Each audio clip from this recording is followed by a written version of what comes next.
Okay, the biggest thing when I'm talking about like street level superhero prose versus like more cosmic level is like the overall scope. Like street level is usually the hero focuses in on just their like home city or maybe on the planet itself.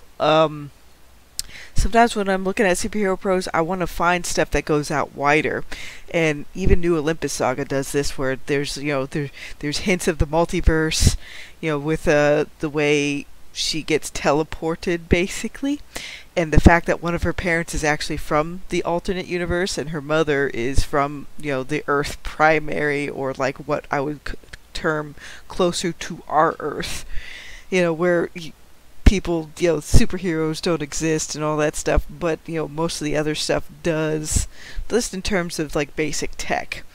And then when you go to like more cosmic level things, it goes beyond Earth itself, and then like kind of like multi-galactic or multi-universal. And that's what I enjoyed about certain types of aspects of established franchises.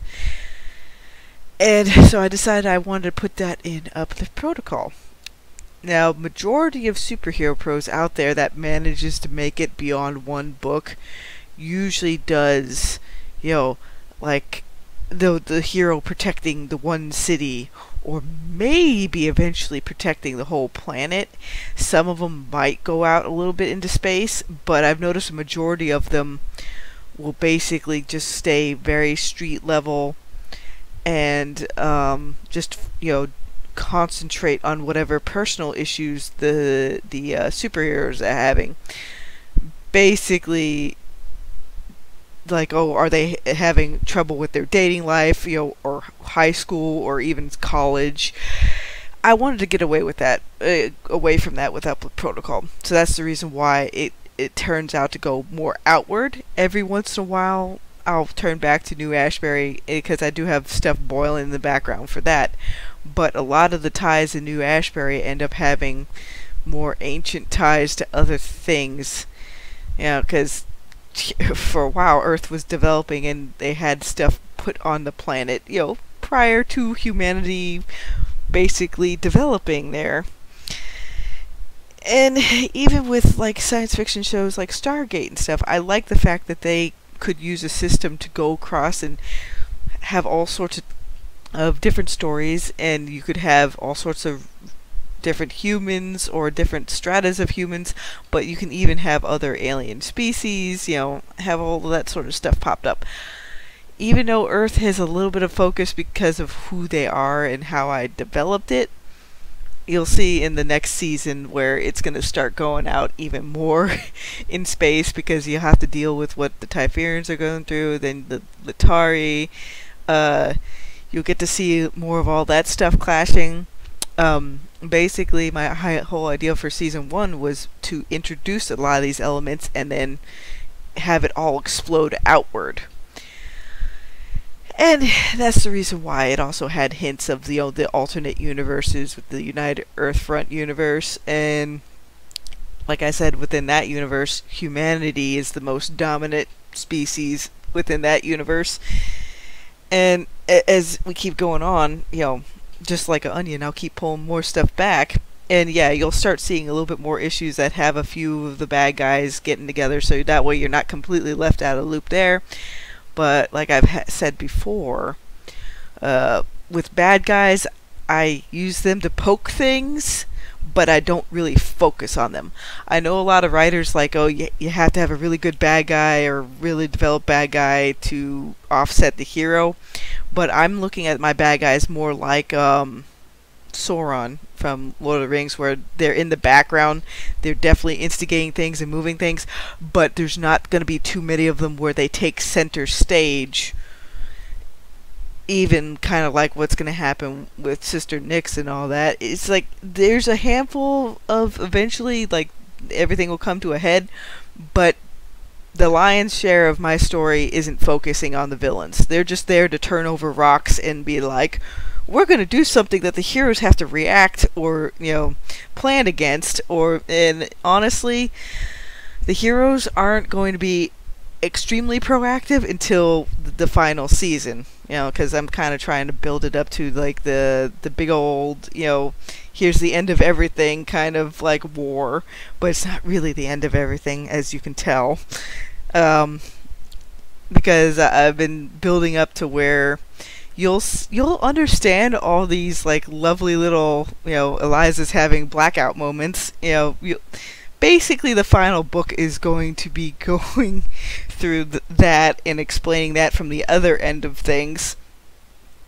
But other books in the series, now that I'm basically finishing off introducing certain kinds of character arcs or villain setups, further seasons out, it's going to be wrapping up some stuff, and basically the rise and fall of many things is going to occur, which is the reason why most likely some of the later books are probably going to hit the 40 chapter mark. And even at 2,500 words, or 2,500 words each, because I need more coffee. I always need more coffee. Even with 40 chapters, that's 100K word book right there. Yeah, each of these seasons are going to definitely, there's certain things that'll be tied up each season, and then there's certain things that are going to run throughout the whole series. Again, it's just up to you as a writer. I rather go for the more cosmic picture where it's more than just Earth, or even just one city, or even just one country, because again, the Uplift Protocol's Earth is developed differently from our Earth.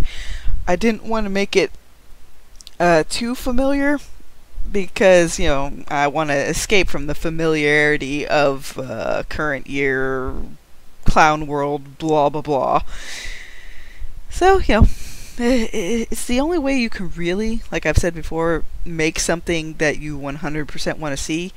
You're going to have to make it. You can't rely on other people to do it for you. Certain things can overlap, so you can have more wheelhouse energy with certain other kind of writers, but unless you make it yourself, you're not going to really have something that will 100% match with what you want. But that's fine too. That's why you take from what you've enjoyed and be like, how can I put this into my own work? And again, compare yourself to yourself. That way you can see just how much you really have improved. And not every book has to have 10 to 20 page chapters. There's a lot of books out there, which even Heroes Unleashed does this, they get in everything they need to say in each chapter, and sometimes some chapters are only a handful of pages long. I enjoy the Narnia books, and some of those books are only about 40 to 60,000 words, maybe, give or take. So yeah, there's a whole lot of books out there nowadays where it's like 250 pages seems to be like the sweet spot for me. Most of Uplift Protocol's stuff, I've looked at the word count, and the initial book 0 is fairly long because I was setting up some things. But later books, there's some books that might be 250 pages, maybe 300 on the outside. Some might run a little bit longer. You just never can tell. Guess that's about it for the morning update, because I do go around and I am trying to put in little things here and there. So yeah, there's a bit of your update for Uplift Protocol. I'm really honestly with the villains working towards making them kind of just like a supervillain group eventually.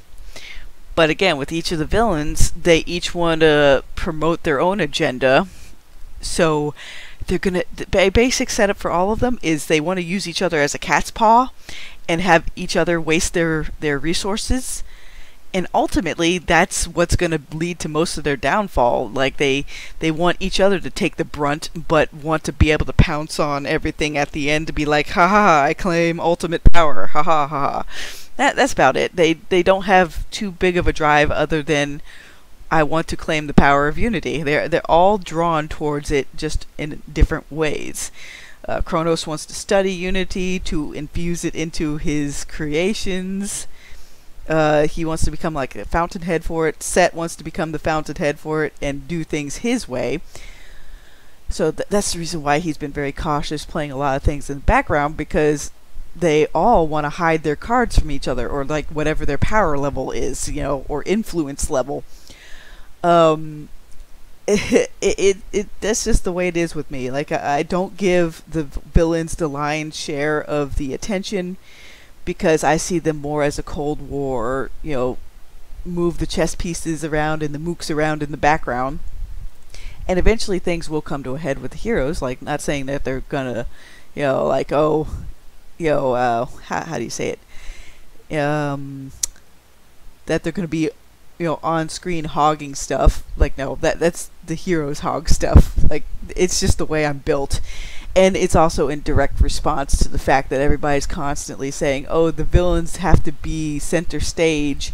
It's like, no, like, I look at Bester, again, from Babylon 5. He was hardly center stage most times, but when he did appear, he was used to instigate a whole lot of different things for our heroes. So that's how I approach villain stuff. Some people do have their villains more center stage, and that's fine. Me personally, yeah, I just use them as kind of like hand-wavium, poke the stick, you know, poke the setting and see what happens, what comes out of those ripples. See you later, everybody.